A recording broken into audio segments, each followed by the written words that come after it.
Byzantine Illyricum, the settling of the Slavs.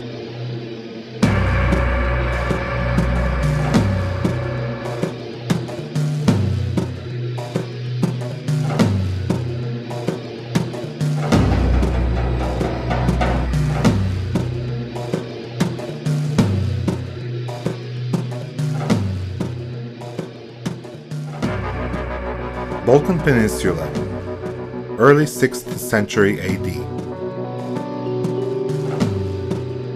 In Constantinople, the capital of the Eastern Roman Empire, which at the time had more than 500,000 of inhabitants, and which will through history be called the Second Rome, the throne is occupied by the careful Emperor Anastasius I.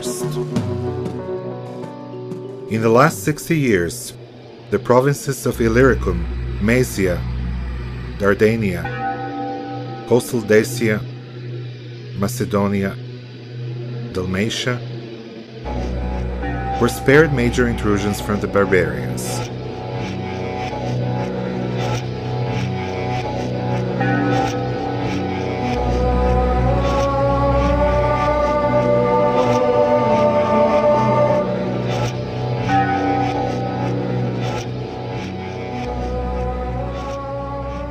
Following the devastating raids by Attila's Huns in 441 and 448, it is peaceful again. The Danube frontier of the empire is calm. Inhabitants of the Illyrian towns feel the economic prosperity.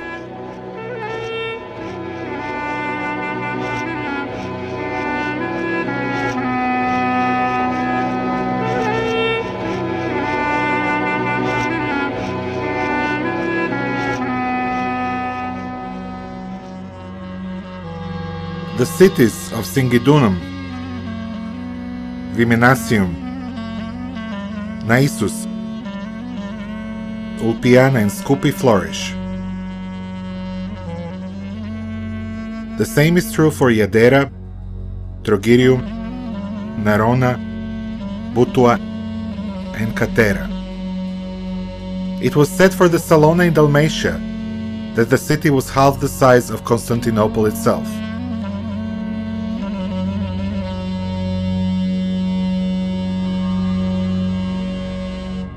Raw materials from the interior from Dalmatia's hinterland are freely transported to coastal cities.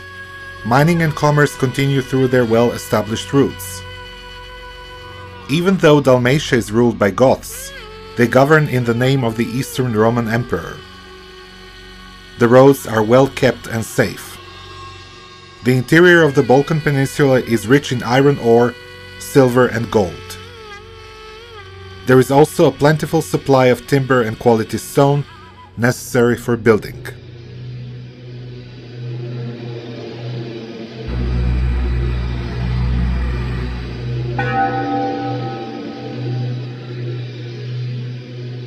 Christianity is on the rise. The area of the former Roman Illyricum is enjoying its last years of peace and prosperity.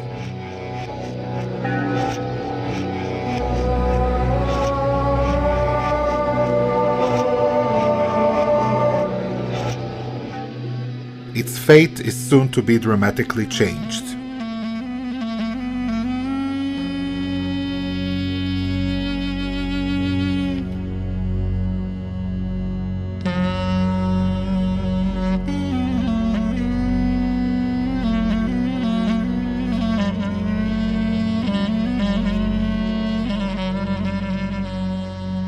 Following the rule of a capable administrator, adept in financial matters, Anastasius I, the throne in Constantinople will be inherited by Justin I, and then by his cousin, Justinian I, who will be remembered as one of the most capable Byzantine emperors. During the first years of Justinian's rule, there is some turbulence among the barbarian tribes. Slavs from the lower Danube, today's South Romania, begin to enter the Byzantine territory for short raids.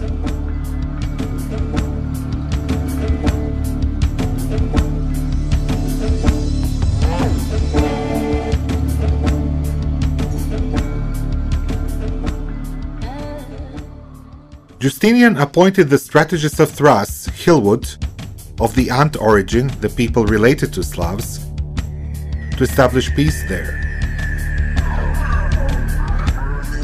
Around 530 AD, Hilwood successfully repels Slavs in Lower Danube for some time, but eventually is himself taken captive. Still, policymakers in Constantinople believed Slav sporadic intrusions to be of little interest and that they posed no immediate danger for the empire. Devoted to the idea of the restoration of the former Roman Empire, Justinian started several wars in the west. First, he destroyed the kingdom of the Vandals in North Africa.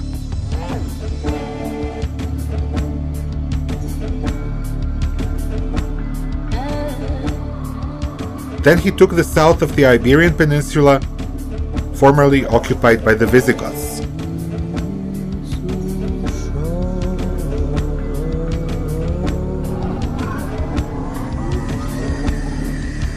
Then the longest and bloodiest conflict started against the Ostrogoths in Italy and Dalmatia.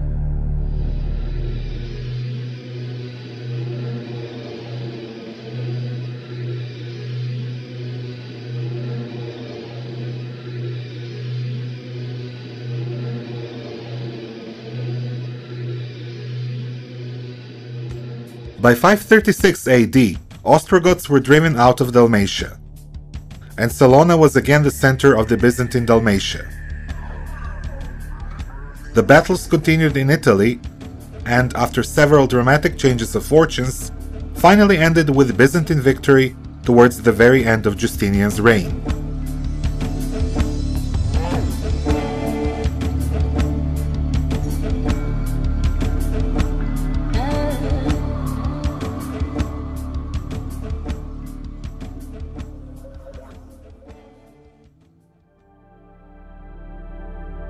Justinian's wars demanded huge resources and involvement of significant number of soldiers, so they exhausted the empire. Even though in one moment the rule of the Byzantine emperor stretched from Septem in North Africa to the Euphrates in Asia, that was only an apparent success, for the gains of Justinian's wars will soon be attacked by new forces. In Spain, the Byzantine rule will be ended by Arabians.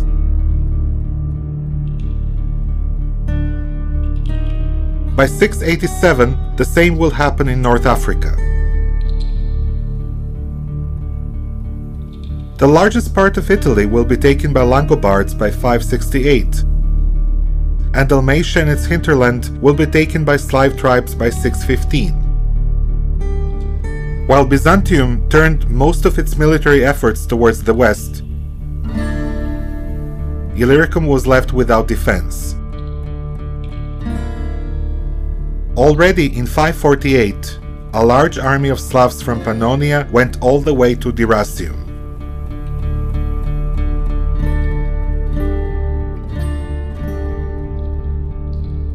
In 551, another major Slav raid brought disaster to parts of the Illyricum all the way to Thrace, almost all the way to Constantinople. In 559, Huns, led by Zabregan, even came to suburbs of Constantinople.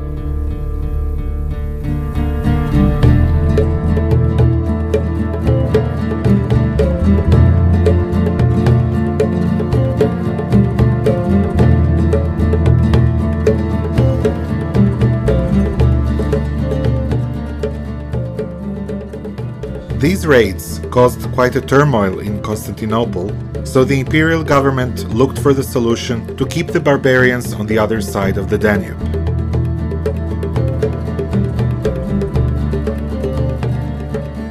Byzantines got in contact with Avars, aggressive horsemen who, coming from the Far East, looked for new lands to settle.